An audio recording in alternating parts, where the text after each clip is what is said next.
Good afternoon. My name is Oreen Chowdhury. I'm a council member representing the 12th Ward, and I'm the lead author of the SAFE Firearms Ordinance, a legislative package of common sense gun control policy. And I'm proud to have co-authored this to make our community safer alongside Councilmember Lene Palmisano, Councilmember Jamison Whiting, and Councilmember Jason Chavez, who you'll be hearing from today as well. I also want to thank all of my council colleagues who have supported this and joined as co-authors. We will hear from all four of the original authors. We'll hear from Tess Rada, an Annunciation parent and a part of Annunciation Light. We'll hear from Leah Condis from Moms Demand Action, and Maggie Emery, the Executive Director of Protect Minnesota. Today, the Minneapolis City Council passed the SAFE Firearms Ordinance, a comprehensive legislative package of common sense gun control policy, unanimously and with the full support of the mayor as it heads to his desk. It is very difficult to stand here with so much pain in our communities. Our communities have endured immeasurable suffering from gun violence.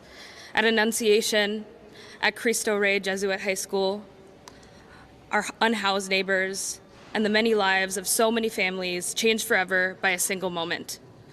We mourn those who are no longer with us, including young Fletcher Merkel and Harper Moisky, two young kids from our Annunciation community gone far too soon. Weapons of war do not belong in our neighborhoods, and today Minneapolis is saying enough. This harm has touched every corner of our city, from the north side to the south side. With this action, we say to every impacted community member, we stand with you in grief, and we will do everything in our power to end gun violence. Gun violence is a public health crisis. It is the leading cause of death among our young people. Our children deserve to grow old. Our parents deserve to become grandparents. Our loved ones deserve to live. As a young person who has only ever known a world where we prepare for school shootings instead of preventing them, I say enough. We demand an end to the era of mass shootings. We refuse to keep wondering when it will be our turn.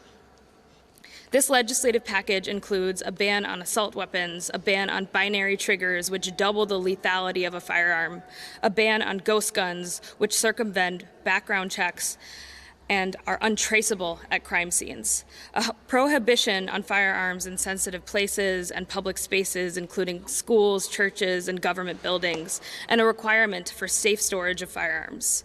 These measures will reduce the harm and frequency of gun violence and prevent them into the future. These provisions will go into effect only when the state legislature acts, by repealing or amending existing laws and giving authority to the city of Minneapolis to enact these provisions. This is exactly why we are here today. We thank the Minnesota State Senate for passing sweeping gun control legislation, and we urge the Minnesota House in one united Minneapolis voice to act now. Pass this. This is not a partisan issue, it's a moral one, and Minnesota is watching. I want to thank every single impacted community member, advocate, parent, educator, and first responder.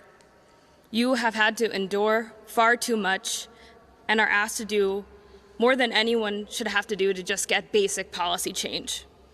We are passing this legislation here in the city of Minneapolis in your honor. And with that, I would like to introduce Tess Rada, a parent of a student at Annunciation Catholic School and a part of Annunciation Light. Welcome, Tess.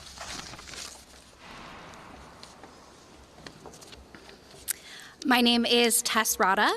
My daughter is a third grader at Annunciation Catholic School.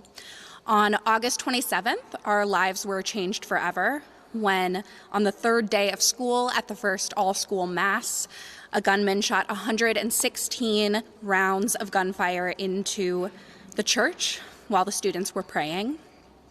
We lost 8-year-old Fletcher Merkel and 10-year-old Harper Moisky. I represent the Annunciation Light Alliance. We believe in a future where every child can learn, play, and worship free from gun violence. We now work to transform our tragedy into a hope that inspires lasting change.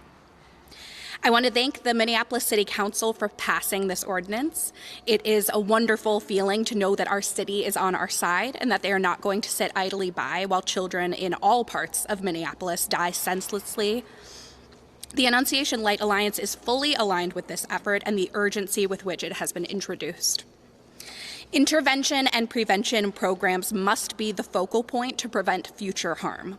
Non-fatal shootings are often the beginning of a cycle that repeats if uninterrupted. As our community of Annunciation knows, safety is built by preventing violence before it happens. When it happens, it's already too late. This ordinance is a meaningful step toward keeping our kids safe. I also want to acknowledge that while our shooting at Annunciation had a lot of media coverage, gun violence continues to devastate families all across our city. Young lives are taken in this city far, far too often. This ordinance being passed is for Harper, Fletcher, Anaya, Trinity, and the hundreds of other children whose lives were taken too early by gun violence. It may not save everyone, but it will save some. And making legislation like this to save even one young life is worth it. Thank you. Thank you, Tess. Sorry about that. Good afternoon. My name is Jamison Whiting. I'm the council member to the 11th Ward. This nation was founded on the promises of life, liberty, and the pursuit of happiness. Today, the Minneapolis City Council, with the full support of our mayor, as the largest city in the state of Minnesota, unanimously affirms those promises.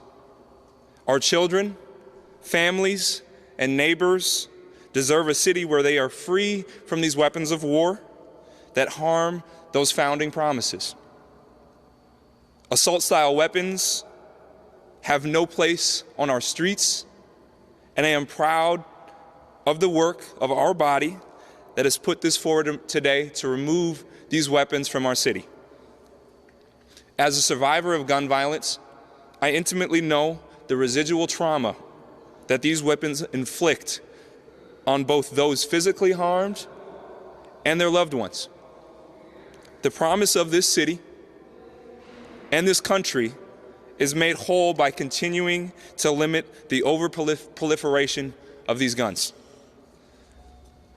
I am proud to be introducing a fierce leader in the fight for gun safety, Leah Condis, the leader of the Minneapolis local group of Moms Demand Action for Gun Sense in America, and the mom who hired me for my first babysitting gig when I was a little bit younger. Leah has described guns as an epidemic plaguing our nation, and she could not be more correct. Gun violence is the leading cause of death for youth ages 1 through 19 in the United States, and we know the cure. We need to get guns out of the hands of those who wish to inflict harm on our communities. This work is possible thanks to the dedication of leaders like Leah, and we are grateful for her partnership on this ordinance today. This is the first step for Minneapolis and a powerful tool for our state delegation to use to demonstrate the commitment and needs of Minnesota's largest city. We look forward to seeing this progress continue, and please join me in giving a warm welcome to Leah. Leah, thank you. Welcome up, Leah.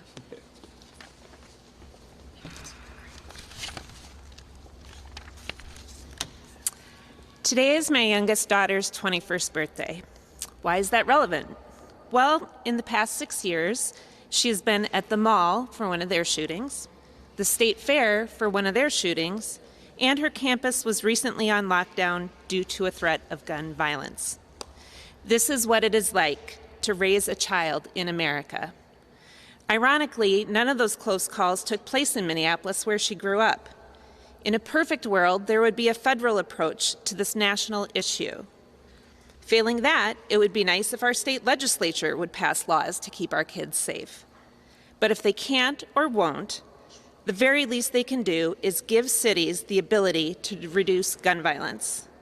St. Paul and Edina have already led the way by passing local ordinances. I would like to thank our city council members for bringing forth this ordinance to show our state legislators and Minneapolis residents that they are ready and willing to do something about this issue.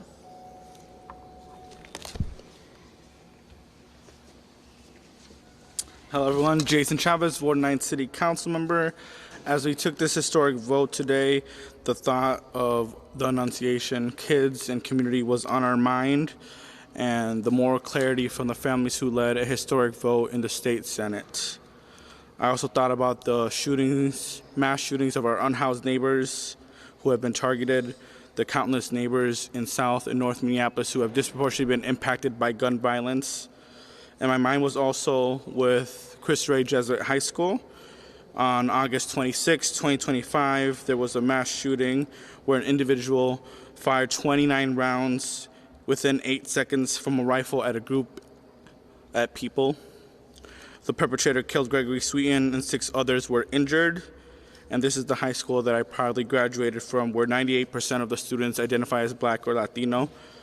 And I think the vote that we took as a city council sends a clear message to the Minnesota House of Representatives to please not only hear the Minneapolis City Council, to please not only hear the state Senate, but to please hear the families who are impacted by gun violence and do something.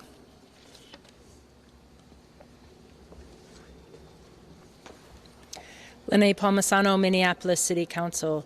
As local electeds, we grow close to families who are victims of gun violence. And I need to highlight that the definition of our victims are broad. Of course, it's somebody killed by a gun, but it is also those who are injured by guns and suffer devastating, lifelong physical and mental health impacts. It is their family, their friends, their classmates, their neighbors, and their coworkers.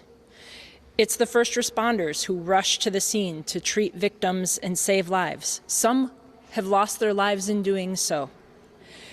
Others suffer right along with those killed and wounded because of it.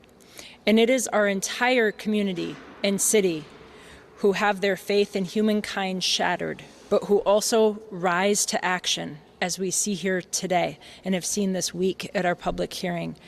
Let's not forget all of these victims. We speak with one voice from all corners of our city, a united voice, to say we will stand firm and stand tall to disrupt the gun violence culture that is prevalent in America and our city. This ordinance won't prevent gun violence, but it can help reduce the impact of it, and that is important. We will be nimble with this in hand, ready to go. If we don't get the backing from the state to make these changes, we will try again.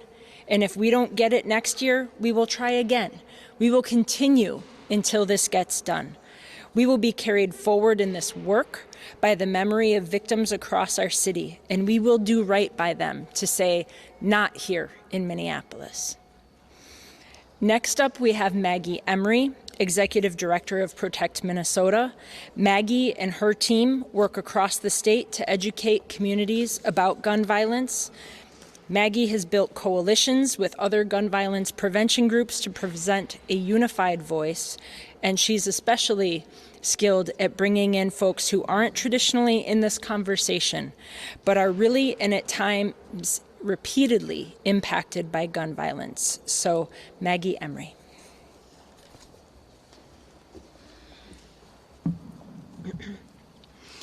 Good afternoon. My name is Maggie Emery, and I'm proud to stand here today on behalf of Protect Minnesota and to celebrate the passage of this ordinance and the leadership it represents. For too long, communities across our state have been forced to live with trauma and fear caused by weapons and devices that make shootings more deadly, more chaotic, and harder to prevent. Ghost guns that can't be traced. High-capacity magazines designed to maximize carnage. Assault weapons built for rapid mass harm. These are not abstract policy debates. They're tools of devastation that leave empty seats at dinner tables and grieving families in every corner of the country, state, and city. While we know that Minnesota's state preemption laws limit what cities can ultimately enforce, today matters deeply because leadership matters. Courage matters, and refusing to stay silent in the face of this violent epidemic matters. This ordinance is saying clearly, we will not normalize shootings.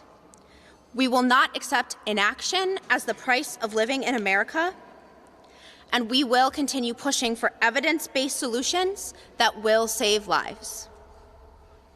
To the city leaders, advocates, survivors, and community members who make this happen, showing up over and over and over, thank you. Your voices build a future where families no longer experience the heartbreak of gun violence. And to every Minnesotan watching today, this work is not over, but what happened here today, what happened in the Senate on Monday, shows us that momentum on this issue is growing and that people across the state are ready for action. Thank you. Thank you. We can take some questions now. So the ordinance had included some measures like restricting where people could discharge their firearms and prohibiting them from owning a weapon if they are not allowed to have firearms. Were those existing existing language in the ordinance, or is that something that passed today? That was, my understanding is that was existing language that we had. So we, in our ordinance, updated language that existed in our code to further clarify it and have it match the provisions that we added. And the provisions that already existed and are going to be updated will go into effect 30 days after enactment. Any other questions? How are those talks going with the state in regards to changing some things in order for this stuff to go into effect? We have had several conversations as council members with our Minneapolis delegation and our IGR team in just pushing that this is something that the city of Minneapolis clearly wants.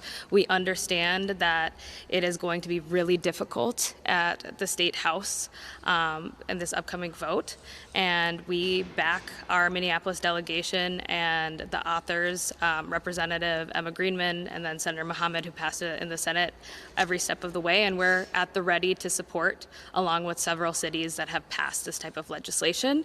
And if it doesn't get done this legislative session, we will be here, we will continue to advocate, and we will do it before the next legislative session, and then we'll continue to do it every single legislative session until it gets done.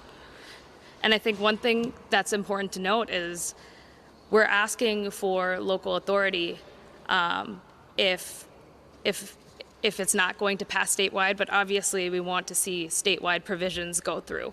This is not something as a Minneapolis City Council that we want to just take up alone for our city. We want every single city to have these provisions so we can reduce gun violence, not just within our city borders. Any other questions? Okay. We put this press conference together to honor all of the families and community members that are here. So there are council members present for any topic that you want to discuss after this press conference is over. Thank you so much. Awesome.